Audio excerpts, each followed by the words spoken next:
حضرت مالک بن حویرث رضی اللہ عنہ سے روایت ہے کہ حضور نبی کریم صلی اللہ علیہ وسلم نے فرمایا، اور جس طرح تم نے مجھے نماز پڑھتے دیکھا اسی طرح نماز پڑھنا۔ صحیح بخاری کتاب الاذان۔ وضو ہو کر کسی بھی پاک جگہ پر کعبہ شریف یعنی قبلے کی طرف رخ کر کے کھڑے ہو جائے۔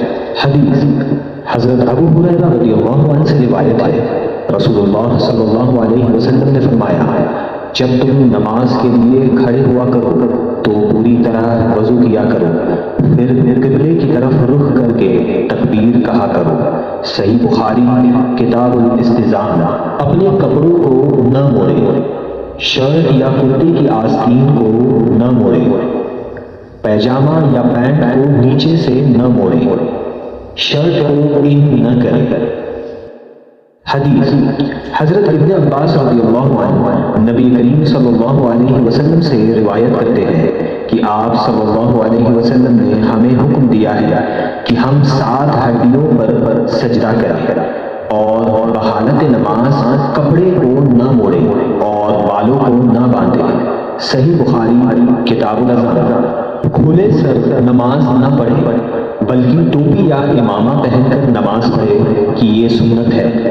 حدیث حضرت وائل بن حجر رضی اللہ عنہ سے مروی ہے، انہوں نے فرمایا، میں نے رسول اللہ صلی اللہ علیہ وسلم کو دیکھا، آپ نے نماز شروع کی تو ہاتھوں کو شانوں کے مقابل اٹھایا، پھر میں آئندہ سال آیا تو دیکھا صحابہ ہاتھوں کو اٹھاتے تھے اور ٹوپی پہنے ہوئے ہوتے تھے۔ السنن الکبری للبیہقی۔ پیروں کو خوب پھیلا کر نہ رکھیں۔ حضرت انس بن مالک رضی اللہ عنہ سے مروی ہے کہ رسول اللہ صلی اللہ علیہ وسلم جب نماز کے لیے کھڑے ہوتے تھے تو لوگوں کی طرف متوجہ ہو کر یہ فرماتے تھے، اعتدال اختیار کرو، صفوں کو سیدھی رکھو۔ صحیح ابن حبان جلد 5 صفحہ 542۔ فائدہ صحیح حدیث میں نماز کے ارکان میں اعتدال اختیار کرنے کا حکم دیا گیا ہے۔ جس طرح رکوع میں اعتدال اختیار کرنے کا مطلب یہ ہے کہ پیٹھ کو خوب نہ جھکایا جائے، نہ اوپر سے اٹھا کر رکھا جائے، اور سجدے میں اعتدال کا مطلب یہ ہے کہ بازوؤں کو کتے کی طرح پھیلا کر زمین پہ نہ بچھایا جائے۔ اسی طرح قیام میں اعتدال کا مطلب یہ ہوگا کہ جس طرح آدمی اعتدال کی حالت میں کسی کے سامنے معدب ہو کر کھڑا ہوتا ہے تو عام طور پر ٹانگوں کو خوب پھیلا کر کھڑا نہیں ہوتا بلکہ سڈول ہو کر کھڑا ہوتا ہے، تو دونوں پیروں کے بیچ میں 4 یا 5 انگلیوں کا فاصلہ رہتا ہے۔ لہذا نماز میں بھی اسی طرح اعتدال کے ساتھ کھڑا ہونا چاہیے۔ دونوں پیروں کے درمیان 4 یا 5 انگلی یا کچھ زیادہ دوری رکھے۔ قدموں کو دائیں بائیں طرف کھول کر نہ رکھے، قدموں کو سیدھا قبلے کی طرف رکھے۔ اب زبان سے دل کی نیت کو دہرائے اور اس طرح نیت کرے، مثلا نیت کے الفاظ: نیت کی میں نے 2 رکعت فرض نماز فجر کی واسطے اللہ تعالیٰ کے رخ میرا کعبہ شریف کی طرف ہے۔ نوٹ: اگر جماعت سے نماز پڑھے تو نیت میں ان الفاظ کا اضافہ کرے، ابتدا میں اس امام کے۔ نیت کے الفاظ زبان سے ادا کرنا فرض یا واجب نہیں بلکہ مستحب ہے۔ حدیث حضرت جابر رضی اللہ عنہ سے نبی کریم صلی اللہ علیہ وسلم نے پوچھا، تم نے حج فرض کرنے کے لیے کیا کہا؟ حضرت جابر رضی اللہ عنہ نے کہا کہ میں نے کہا کہ میں نے یہ الفاظ کہے، اے اللہ، میں نے اسی کا احرام باندھا جس کا تیرے رسول صلی اللہ علیہ وسلم نے احرام باندھا ہے۔ صحیح مسلم۔ امام اعظم ابو حنیفہ، امام مالک، امام احمد بن حنبل اور امام شافعی رضی اللہ عنہما کے نزدیک زبان سے نیت کے الفاظ ادا کرنا افضل و مستحب ہے۔ حوالہ المدونہ جلد صفحہ 286، البیان فی مذہب شافعی جلد 1 صفحہ 101، اصل المطالب جلد 1 صفحہ 141، الشرح الکبیر جلد 1 صفحہ 493۔ اہل حدیث غیر مقلد عالم بن باز نے اپنی کتاب تحفۃ الاخوان جلد 1 صفحہ 263 میں لکھا ہے کہ نیت کا محل دل ہے، لیکن زبان سے نیت کے الفاظ کہنا مستحب ہے۔ اب اللہ اکبر کہتے ہوئے نماز شروع کرے۔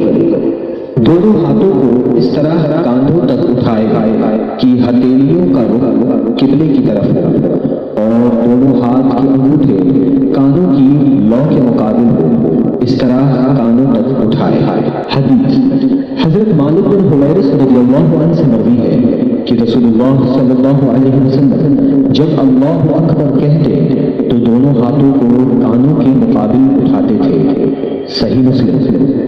ہاتھوں کی انگلیوں کو اس طرح نہ موڑے، تمام انگلیوں کو اس طرح کھلی ہوئی رکھے، ہتھیلی کو اس طرح کانوں سے لگا کر نہ رکھے، ہتھیلی کا رخ بالکل سامنے یعنی قبلے کی طرف ہو۔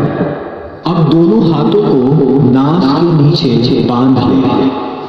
حدیث حضرت علی بن ابی طالب رضی اللہ عنہ نے فرمایا، نماز میں ہتھیلی کو ہتھیلی پر رکھ کر ناک کے نیچے رکھنا سنت ہے۔ سنن داؤد۔ انگوٹھے اور 4 انگلیوں سے اس طرح نہ پکڑے۔ دائیں ہاتھ کی 3 انگلیاں بائیں ہاتھ کی کلائی کے اوپر رکھے اور انگوٹھے اور چھوٹی انگلی کو کلائی کے اوپر اور نیچے رکھ کر کلائی کو پکڑے۔ نظر سامنے نہ رہے، نظر سجدہ گاہ کی طرف جمائے رکھے۔ اب ثنا پڑھے۔ ثنا پڑھنا سنت ہے۔ ثنا کے بعد تعوذ اور تسمیہ یعنی اعوذ باللہ من الشیطان الرجیم، بسم اللہ الرحمن الرحیم پڑھے۔ اس کے بعد سورہ فاتحہ پڑھے اور قرآن کی کوئی بھی چھوٹی سورہ یا 3 چھوٹی آیات یا 1 بڑی آیت پڑھے۔ مقتدی مذہب حنفی کا مقلد ہو تو امام کے پیچھے رکعت یعنی سورہ فاتحہ اور اس کے بعد سورہ کی تلاوت نہ کرے۔ اللہ تعالیٰ قرآن حکیم سورۃ الاعراف آیت نمبر 204 میں فرماتا ہے، ترجمہ، اور جب قرآن پڑھا جائے اسے کان لگا کر سنو اور خاموش رہو کہ تم پر رحم ہو۔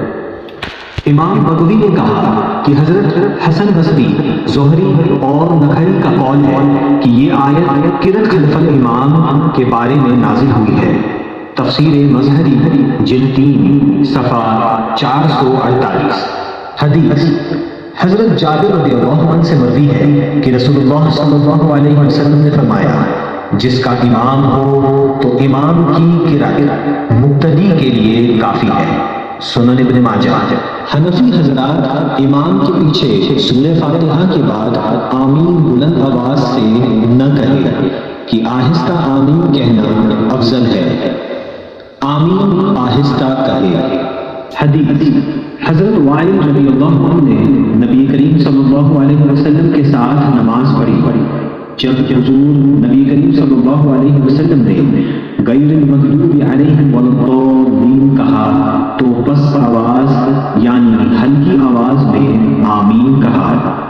مستدرک علی صحیحین جلد 2۔ امام حاکم نے اس حدیث کے تعلق سے فرمایا کہ یہ حدیث شرط بخاری و مسلم پر صحیح ہے اور بخاری و مسلم نے اس کی تخریج نہیں کی، اور علامہ ذہبی نے اپنی تعلیقات میں فرمایا کہ یہ حدیث بخاری و مسلم کی شرط پر ہے۔ اب اللہ اکبر کہتے ہوئے بغیر ہاتھوں کو اٹھائے رکوع میں جائے۔ شافعی حضرات ہاتھوں کو اٹھائے یعنی رفع یدین کرے۔ حدیث حضرت عبداللہ ابن مسعود رضی اللہ عنہ نے فرمایا کہ کیا میں تم کو اللہ کے رسول صلی اللہ علیہ وسلم کی نماز پڑھ کر نہ دکھاؤں؟ پھر انہوں نے نماز پڑھی اور تکبیر تحریمہ کے علاوہ کہیں پہ رفع یدین نہیں کیا۔ حوالہ مصنف ابن ابی شیبہ جلد 1 صفحہ 213 حدیث نمبر 2441۔ سنن ابو داؤد جلد 1 صفحہ 199 حدیث نمبر 748۔ سنن نسائی جلد 2 صفحہ 182 حدیث نمبر 1036 اور 1058۔ رکوع میں دونوں ہاتھوں سے ران کو نہ پکڑے، دونوں ہاتھوں کو گھٹنوں پر رکھے، پیٹھ اور سر کو اس طرح اوپر اٹھا کر نہ رکھے، سر کو اس طرح نیچے بھی نہ جھکائے، پیٹھ اور سر دونوں کو بالکل سیدھا برابر رکھے۔ اب کم سے کم 3 مرتبہ یا 5 مرتبہ یا 7 مرتبہ یہ تسبیح پڑھے، سبحان ربی العظیم، سبحان ربی العظیم، سبحان ربی العظیم۔ اب رکوع سے سر اٹھائے اور بالکل سیدھا کھڑا ہو جائے اور دونوں ہاتھ کو نہ اٹھائے۔ رکوع سے اٹھنے کے بعد ہاتھوں کو نہ اٹھائے۔ حدیث حضرت ابو حنیفہ رضی اللہ عنہ فرماتے ہیں کہ امام شافعی رضی اللہ عنہ یہ فرماتے تھے کہ میں نے حضرت براء بن عازب رضی اللہ عنہ کو یہ فرماتے ہوئے سنا کہ رسول اللہ صلی اللہ علیہ وسلم جب نماز شروع کرتے تھے تو دونوں ہاتھوں کو اٹھا کر اپنے دونوں کاندھوں کے مقابل لے جاتے تھے اور سلام پھیرنے تک دوبارہ اپنے ہاتھوں کو نہیں اٹھاتے تھے۔ مسند ابو معین، مسند احمد بن حنبل، سنن نسائی، سنن ابو داؤد، مصنف ابن ابی شیبہ۔ رکوع سے اٹھنے کے بعد کہے سمیع اللہ لمن حمدہ ربنا ولک الحمد۔ اب بغیر ہاتھوں کو اٹھائے اللہ اکبر کہتے ہوئے سجدے میں جائے۔ سجدے میں جاتے وقت پہلے ہاتھوں کو زمین پر اور بعد میں گھٹنوں کو نہ رکھے۔ سجدے میں جاتے وقت پہلے گھٹنوں کو زمین پر رکھے، پھر ہاتھوں کو رکھے۔ حدیث حضرت عاصم بن کلیب کے والد سے روایت ہے کہ حضرت وائل بن حجر رضی اللہ عنہ نے فرمایا کہ میں نے رسول اللہ صلی اللہ علیہ وسلم کو دیکھا جب سجدہ کرتے تو اپنے گھٹنوں کو ہاتھوں سے پہلے رکھتے اور جب اٹھتے تو ہاتھوں کو گھٹنوں سے پہلے اٹھا لیتے۔ سنن ابو داؤد۔ ہاتھوں کے بعد پہلے ناک پھر پیشانی کو زمین سے لگائے، پیروں کی انگلیوں کو اس طرح ہوا میں زمین سے اوپر اٹھا کر نہ رکھے، پیروں کے انگوٹھے اور کم سے کم 2 انگلیاں زمین سے اس طرح دبا کر رکھے، 5 انگلیاں موڑ کر زمین سے لگانا مستحب ہے۔ دونوں ہاتھوں کو اس طرح سمٹ کر جسم سے ملا کر نہ رکھے اور نہ کانوں یا کاندھوں سے زیادہ نیچے رکھے۔ دونوں ہاتھوں کو کاندھوں یا کانوں کے برابر رکھے۔ دونوں پیروں کو جسم کے ساتھ اس طرح سمیٹ کے نہ رکھے، دونوں پیروں کو اس طرح اٹھا کر رکھے۔ اب کم سے کم 3 مرتبہ یا 5 یا 7 مرتبہ یہ تسبیح پڑھے، سبحان ربی الاعلی، سبحان ربی الاعلی، سبحان ربی الاعلی۔ اب سجدے سے سر اٹھائے، پہلے پیشانی کو اٹھائے، پھر ناک کو اور دونوں ہاتھوں کی ہتھیلیوں کو اپنی رانوں پر رکھے اور کم سے کم 1 تسبیح کی مقدار بیٹھے رہے۔ پیروں کے دونوں پنجوں کو اٹھا کر اس طرح نہ رکھے، دونوں پیروں کے پنجوں کو ایک دوسرے کے اوپر بھی نہ رکھے۔ دائیں پیر کے پنجے کو اٹھا کر دائیں سورین کے نیچے رکھے اور بائیں پیر کو بچھا کر بائیں سورین کے نیچے اس طرح رکھے۔ دائیں پیر کی انگلیوں کو اس طرح الٹا دبا کر نہ رکھے، کم سے کم 3 انگلی انگوٹھے سمیت اس طرح موڑ کر رکھے۔ اب پھر سے سجدے میں جائے اور کم سے کم 3 مرتبہ یا 5 یا 7 مرتبہ یہ تسبیح پڑھے، سبحان ربی الاعلی، سبحان ربی الاعلی، سبحان ربی الاعلی۔ اب اللہ اکبر کہتے ہوئے سجدے سے سر اس طرح اٹھائے کہ پہلے پیشانی، پھر ناک، اس کے بعد ہاتھوں کو اٹھائے اور آخر میں گھٹنوں کو اٹھائے اور دوسری رکعت کے لیے کھڑے ہو ہاتھوں سے پہلے گھٹنوں کو نہ اٹھائے، گھٹنوں سے پہلے ہاتھوں کو اٹھائے۔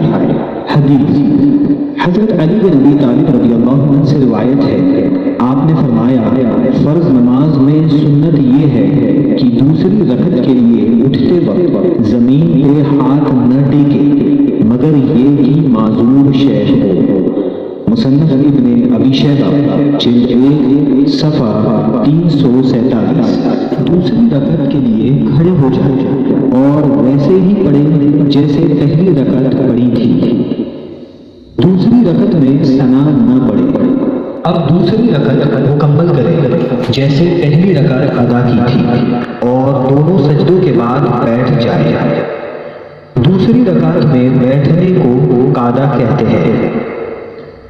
جب قعدہ میں بیٹھے تو دونوں ہاتھوں کے پنجے کو اس طرح گھٹنوں سے نہ پکڑے اور نہ انگلیوں کو نیچے کی طرف لٹکا کر رکھے۔ دونوں ہاتھوں کی ہتھیلی کو اس طرح اتنا اوپر بھی نہ رکھے۔ دونوں ہتھیلی اس طرح گھٹنوں کے اوپر ران پر رکھے، نگاہیں سامنے نہ رکھے، نگاہیں سجدہ گاہ کی طرف جمائے رکھے۔ اب پوری التحیات پڑھے اور جب اشہد ان لا الہ کہے تو اپنی انگلیوں سے مٹھی بنا لے اور کلے کی انگلی سے اس طرح اشارہ کرے، اور جب الا اللہ پر پہنچے تو کلے کی انگلی کو گرا دے اور پنجے کو کھول دے، اور جیسے ہاتھوں کی پہلی حالت تھی اسی حالت میں رکھے، یعنی ہتھیلی کو ران پر کھول کر رکھ دے اور وَأَشْهَدُ أَنَّ مُحَمَّدًا عَبْدُهُ وَرَسُولُهُ پڑھے۔ شہادت یعنی کلے کی انگلی کو اس طرح اوپر نیچے نہ کرے اور نہ اس طرح گول گول گھمائے۔ انگلی کو حرکت دینا یا ہلاتے رہنا سنت نہیں۔ حدیث عامر بن عبداللہ رضی اللہ عنہ سے مروی ہے، انہوں نے حضرت عبداللہ بن زبیر رضی اللہ عنہ سے روایت کی، انہوں نے بیان کیا کہ حضور صلی اللہ علیہ وسلم جب دعا فرماتے یعنی تشہد پڑھتے تو انگلی سے اشارہ فرماتے اور انگلی کو نہیں ہلاتے تھے۔ سنن ابو داؤد۔ شہادت کی انگلی سے صرف ایک مرتبہ اس طرح اشارہ کرے اور انگلی گرا کر پنجے کو کھول دے۔ اب درود ابراہیم پڑھے اور دعائے معصورہ پڑھے۔ دعائے معصورہ کے بعد پہلے دائیں اور پھر بائیں طرف چہرے کو پھیر کر سلام کرے اور اس طرح کہے، السلام علیکم ورحمۃ اللہ، السلام علیکم ورحمۃ اللہ، اور نماز کو مکمل کرے۔ اگر 4 رکعت کی نماز کی نیت کی ہو تو التحیات پڑھ کر تیسری رکعت کے لیے کھڑے ہو جائے۔ سلام کرتے وقت چہرے کو اس طرح نہ گھمائے اور نہ دونوں طرف پھونک مارے۔ چہرے کو تھوڑا دائیں طرف اور تھوڑا بائیں طرف گھمائے اور سلام کرے۔